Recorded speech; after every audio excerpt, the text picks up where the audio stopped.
नमस्कार, prime time के आज के इस अंक में आपका स्वागत है। मैं हूं कीर्ति सलाथिया और आप देख रहे हैं the fourth one India.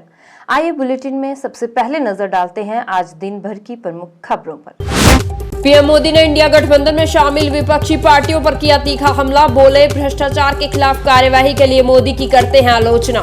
ED और सीबीआई की कार्यवाही में झारखंड में नोटों के पहाड़ पाए जा रहे हैं, लेकिन कोसा मोदी को जा रहा है।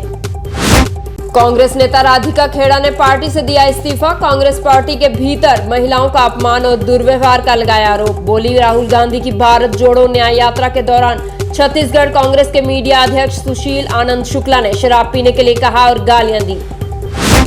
अनंतनाग राजौरी लोकसभा सीट पर अपनी पार्टी को समर्थन देगा पहाड़ी ट्राइब एसटी फोरम। अपनी पार्टी के प्रत्याशी जफर इकबाल मनहास के समर्थन का किया ऐलान। नेशनल कॉन्फ्रेंस, कांग्रेस और पीडीपी जैसे राजनीतिक संगठनों पर लगाया पहाड़ी कबीले के साथ हमेशा मजाक करने का आरोप। अल्ताफ बुखारी ने क्षेत्रीय दलों पर दोहरे रुख अपनाने और जन विरोधी राजनीति का लगाया आरोप। डाउनटाउन श्रीनगर में सैकड़ों कार्यकर्ताओं के साथ किया रोड शो। जामिया मस्जिद का भी किया दौरा। रियासत की शांति के लिए की प्रार्थना। तो ये थी आज दिन भर की कुछ बड़ी खबरें और बुलेटिन में अब आगे बढ़ते हैं और देखते हैं खबरों को विस्तार के साथ। 7 मई यानी कल लोकसभा चुनाव के तीसरे चरण के लिए मतदान होना है। इस बीच पीएम मोदी ने इंडिया गठबंधन में शामिल विपक्षी पार्टियों पर तीखा हमला किया। पिछले कुछ दिनों के भीतर ईडी और सीबीआई की कार्यवाही को लेकर पीएम मोदी ने कहा कि झारखंड में नोटों के पहाड़ पाए जा रहे हैं, लेकिन कोसा मोदी को जा रहा है। पीएम ने कहा कि अगर भ्रष्टाचार के खिलाफ आज ये कार्यवाही बंद हो जाए तो शायद मोदी को इस तरह की आलोचना का सामना ना करना पड़े। ओडिशा के नंबरगपुर में एक चुनावी सभा को संबोधित करते हुए पीएम मोदी ने कहा कि मैं कल प्रभु श्री राम की नगरी अयोध्या में था। वहां मैंने अयोध्या दर्शन किए। आज मैं प्रभु जगन्नाथ की धरती पर हूं और आशीर्वाद लेने आया हूं। पीएम मोदी ने कहा कि भाजपा जो कहती है वह करके दिखाती है। उन्होंने कहा कि यहां सरकार बनने के बाद हम पूरी शक्ति से हमारी सभी घोषणाओं पर अमल करेंगे। प्रधानमंत्री ने कहा कि ओडिशा में 2 यज्ञ एक साथ हो रहे हैं। पहला भारत में मजबूत सरकार बनाने का और दूसरा राज्य में भाजपा नीति मजबूत सरकार बनाने की। ओडिशा में इस बार 2 यज्ञ एक साथ हो रहे हैं।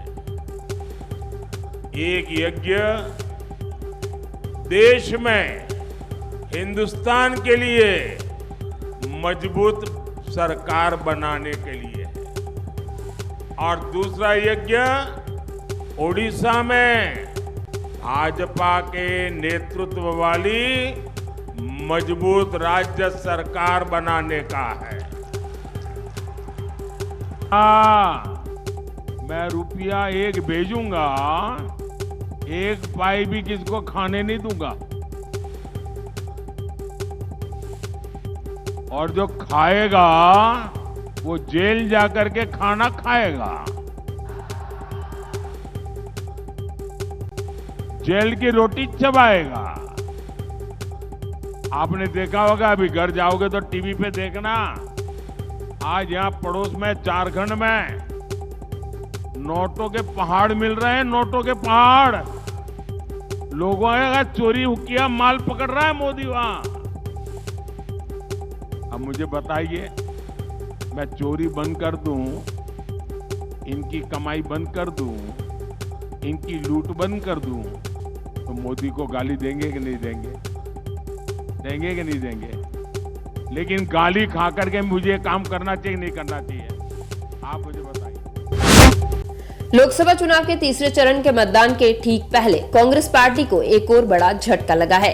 कांग्रेस नेता राधिका खेड़ा ने पार्टी से इस्तीफा दे दिया है। राधिका ने सोशल मीडिया अकाउंट एक्स पर भावुक पोस्ट करके लिखा, आज अत्यंत पीड़ा के साथ पार्टी की प्राथमिक सदस्यता त्याग रही हूं। वह अपने पद से इस्तीफा दे रही हूं। हाँ, मैं लड़की हूं और लड़ सकती हूं और वही अब मैं कर रही हूं। अपने व देशवासियों के न्याय के लिए मैं निरंतर लड़ती रहूंगी। राधिका खेड़ा ने कहा कि राहुल गांधी की भारत जोड़ो न्याय यात्रा के दौरान उनको छत्तीसगढ़ कांग्रेस के मीडिया अध्यक्ष सुशील आनंद शुक्ला ने शराब पीने के लिए कहा था। इतना ही नहीं, राधिका खेड़ा ने यह भी आरोप लगाया कि सुशील आनंद शुक्ला ने उनके साथ दुर्व्यवहार किया और गालियां दी थी। राधिका खेड़ा ने कहा, मैंने सचिन पायलट और जयराम रमेश को इसके बारे में बताया, लेकिन मुझे बाद में यह एहसास हुआ कि मुझे नजरअंदाज कर दिया गया क्योंकि मैं पार्टी की हिंदू विरोधी विचारधारा का पालन नहीं करती थी। मेरी उनसे 1 मिनट बात हुई और मैंने उनको पूरा के पूरा घटनाक्रम से अवगत कराया और उन्होंने कहा कि 1 मिनट रुकिए। उन्होंने वहाँ पे बात करी और मुझे कहा, आप चुप रहिएगा, चुनाव का समय है, बिल्कुल चुप रहिएगा, कुछ मत करना। और उन्होंने फ़ोन रख दिया। मैंने फिर फ़ोन लगाया कि मेरी सर से बात करा दीजिए, लेकिन कहा अभी व्यस्त है, हम गाड़ी में सरगुजा जा रहे हैं। गाड़ी में पीछे सीट पे बैठा हुआ आदमी, अगर एक महिला अपनी खुद की पार्टी की AICC ऑफिस बेरर के साथ इतनी बड़ी घटना हो रही है और वो बात नहीं कर पाए। दूसरा कॉल मैंने भूपेश बघेल जी को किया, उन्होंने फ़ोन कॉल नहीं उठाया। तीसरा कॉल मैंने पवन खेड़ा जी को किया, वो शायद किसी सभा में थे, उन्होंने भी फ़ोन नहीं उठाया। चौथा कॉल मैंने जयराम रमेश जी को किया, उन्होंने भी फ़ोन नहीं उठाया।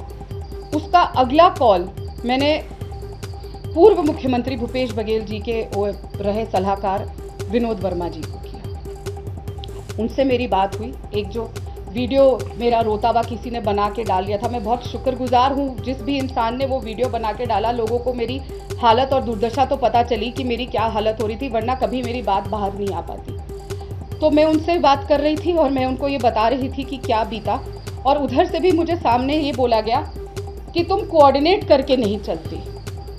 क्या अगर मैं कोऑर्डिनेट करके नहीं चलती तो इसकी सज़ा ये होगी कि 3 आदमी बदसलूकी करके मुझे अंदर कमरे में बंद कर लेंगे, वो भी हमारे मंदिर के अंदर। तब भी मैं रोती रही, चिल्लाती रही, मैं ये कहती रही कि सर कुछ कीजिए, मैं सुरक्षित महसूस नहीं कर रही, कोई एक्शन लीजिए, लेकिन किसी ने नहीं सुनी। उसके बाद मेरी पवन खेड़ा जी से बात हुई, उनको मैंने पूरा वाक्य बताया, तब भी मुझे डांट पड़ी कि नहीं, तुम जो कर रही हो गलत है, अपनी आवाज़ उठा रही हो वो गलत है। उसके बाद भूपेश बघेल जी ने मुझे कॉल बैक किया, मेरी उनसे 3.5 मिनट बात हुई। मैंने उनको पूरा घटनाक्रम बताया और ये कहा कि आप मेरे परिवार को जानते हैं, आप मेरे चुनाव प्रचार में आए हैं, आप हमें हर साल बेटी बना के तीजा पोरा के लिए छत्तीसगढ़ बुलाते हैं, मैं छत्तीसगढ़ की बेटी हूँ और आप ही के आदमी, आप ही के बनाए हुए सुशील आनंद शुक्ला जो आपके साथ काम करते हैं, उन्होंने ऐसे बदतमीज़ी करी। पूरी बात सुन के सामने से जब मैंने उन्हें कहा कि मुझे इतनी पीड़ा हो रही है, इतना घबरा गई हूँ, मैं अस्पताल से वापस आ रही थी उस समय, तो मैं सोच रही हूँ कि मैं राजनीति ही छोड़ दूँ।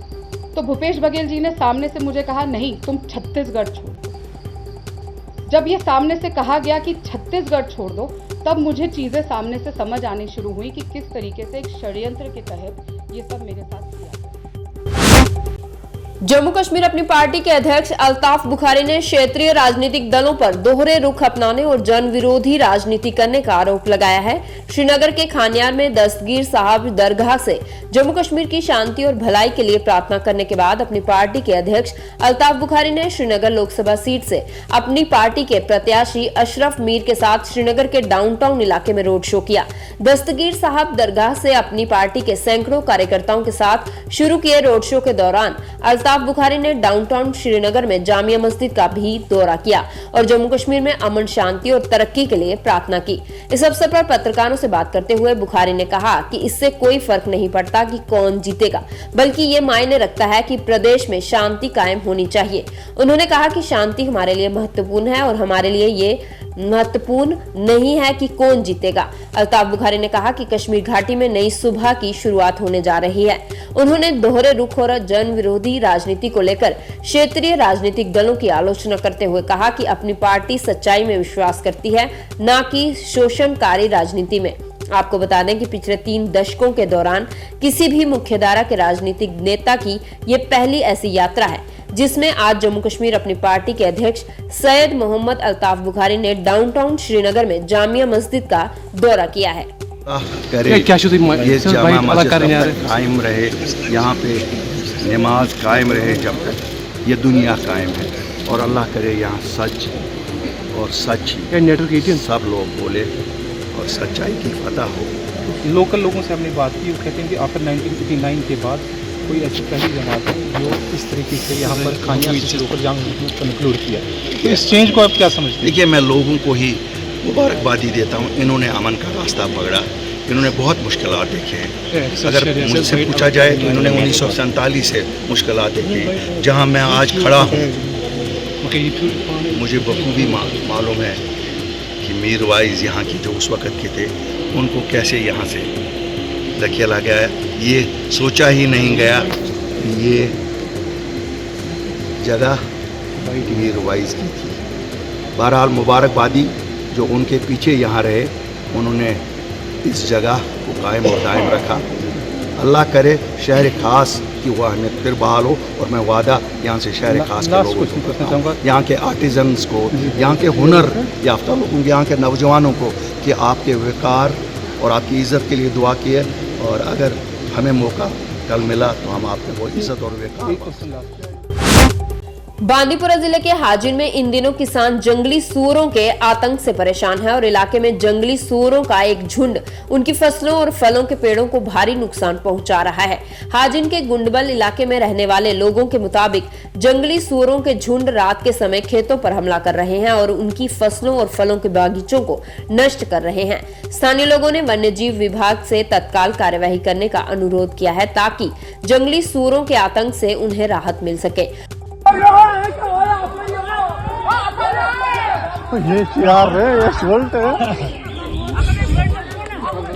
कड़ो अलबत्ता हेमत कर पान जंगलस वंगलस कुछ हेको दरित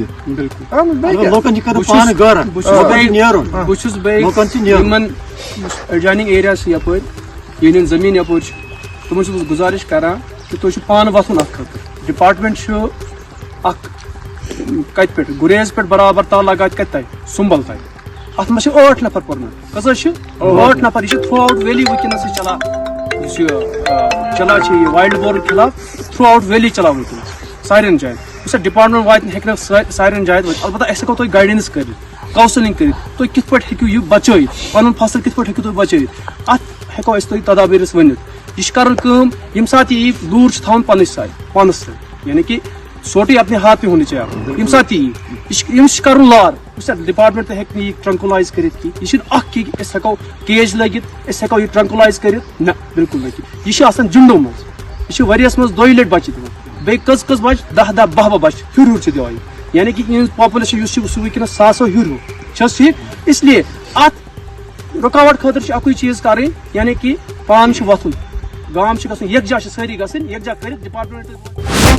जम्मू कश्मीर प्रदेश महिला कांग्रेस की अध्यक्ष शमीमा रैना ने भारतीय जनता पार्टी पर यौन शोषण के आरोपी प्रज्वल रेवन्ना का साथ देने का आरोप लगाया है। श्रीनगर पार्टी कार्यालय में आयोजित एक पत्रकार वार्ता में प्रदेश महिला कांग्रेस की अध्यक्ष शमीमा रैना ने प्रधानमंत्री नरेंद्र मोदी का चुनाव प्रचार के दौरान दिए भाषण का वीडियो दिखाते हुए कहा कि महिलाओं के साथ कथित यौन शोषण के आरोपी प्रज्वल रेवन्ना के लिए प्रधानमंत्री प्रचार कर रहे हैं। शमीमा रैना ने कहा कि जम्मू कश्मीर प्रदेश महिला कांग्रेस के एक प्रतिनिधि मंडल ने राष्ट्रीय महिला आयोग से इसकी शिकायत भी की है, पर आज तक उसका कोई जवाब नहीं आया। उन्होंने कहा कि एक तरफ भाजपा परिवारवाद को लेकर कांग्रेस सहित अन्य विपक्षी दलों पर हमले कर रही है, तो वहीं कर्नाटका में देवगौड़ा परिवार के साथ गठबंधन में है।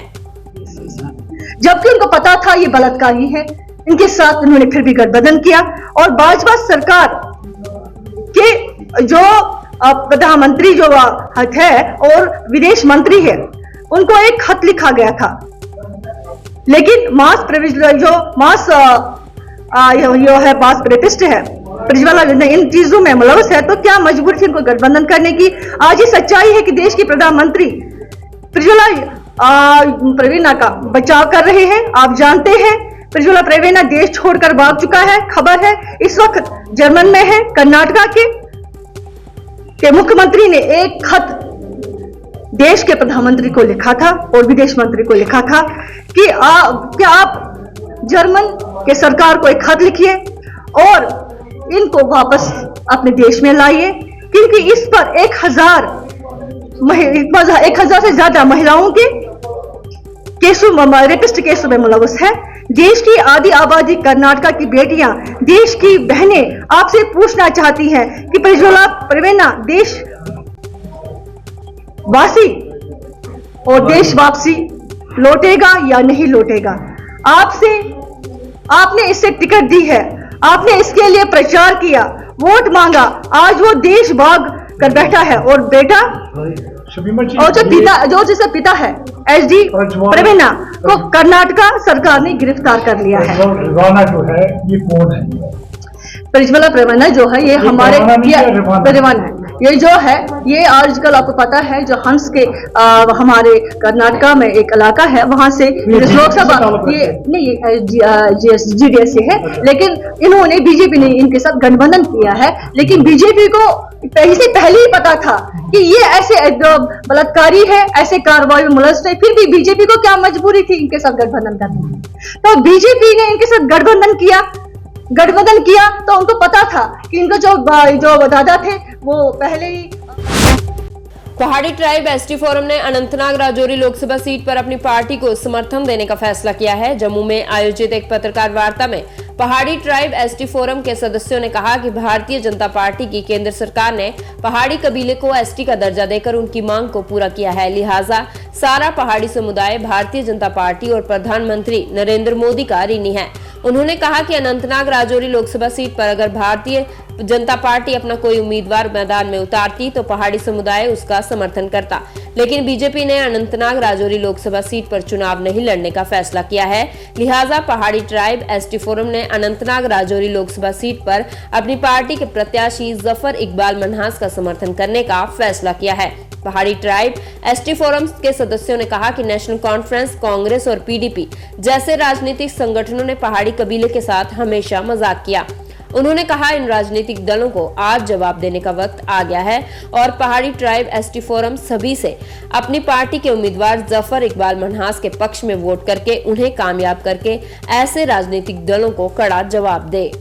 वो जो शेड्यूल ट्राइब के जिम्मे के अंदर हमें जो रखा गया है वो मोदी सरकार ने हम पे एहसान किया है, वो भाजपा ने हम पे एहसान किया है और हम एहसान का बदला एहसान से जो है वो चुकाना चाहते थे। लेकिन आपको पता है कि हम पहाड़ी पूरा कबीला इस चीज से मायूस था कि भाजपा ने अपना जो है वो कैंडिडेट नहीं उतारा और बिल आखिर जो है काफी जो है हमारी डेलिब्रेशन हुई है, चाहे अनंतनाग में हो, पुंछ के अंदर हो, राजौरी के अंदर हो, हमारी डिफरेंट डेलिब्रेशंस के बाद हमने फाइनली ये फैसला किया है कि पहाड़ी कबीला जो है वो हमारे पहाड़ी कैंडिडेट जफर इकबाल मनास जो अपनी पार्टी के कैंडिडेट हैं उनको जो है वो हम सपोर्ट करने जा रहे हैं। और आपके चैनल के वसादत से मैं हमारे पहाड़ी लाखों आवाम को ये गुजारिश करना चाहता हूं कि जैसा कि आप जानते हैं कि यहाँ की जो रीजनल पॉलिटिकल पार्टीज हैं, चाहे वो नेशनल कॉन्फ्रेंस हो, चाहे वो कांग्रेस हो, उन्होंने पहाड़ियों के साथ हमेशा मजाक किया है, उन्होंने पहाड़ियों के साथ हमेशा खिलवाड़ किया है। इसीलिए पहली बार किसी यहाँ की रीजनल पॉलिटिकल पार्टी ने किसी पहाड़ी कम्युनिटी के लीडर को यहाँ का नुमाइंदा बना के मेंबर ऑफ पार्लियामेंट के लिए उसको प्रोजेक्ट किया है। तो हम सारे पहाड़ी कबीले के लोग आने वाले इस इलेक्शन में जफर इकबाल मनास साहब को वोट करेंगे। और आप चैनल के आप सब मीडिया कर्मियों के वसादत से मैं लाखों पहाड़ी अवाम से ये गुजारिश करना चाहता हूं कि आने वाली 25 तारीख को जो है आप अपना कीमती वोट जफर इकबाल मनास को डालें। आप अपना कीमती वोट जो उनका चुनाव निशान है बैग बल्ला उसके ऊपर डालें, ताकि जो है हमारी जो एक आइडेंटिटी है, जो पहाड़ियों की आइडेंटिटी पूरे हिंदुस्तान में रिकॉग्नाइज करवाई गई है नरेंद्र भाई मोदी की तरफ से, भाजपा की तरफ से, वो आइडेंटिटी कायम रहे। आप सब लोगों का बहुत बहुत शुक्रिया। प्राइम टाइम के आज के इस अंक में बस इतना ही। इसके साथ ही हमारी सारी टीम को दीजिए इजाजत और आप जुड़े रहिए द फोर्थ वन इंडिया के साथ। धन्यवाद, शुभ रात्रि।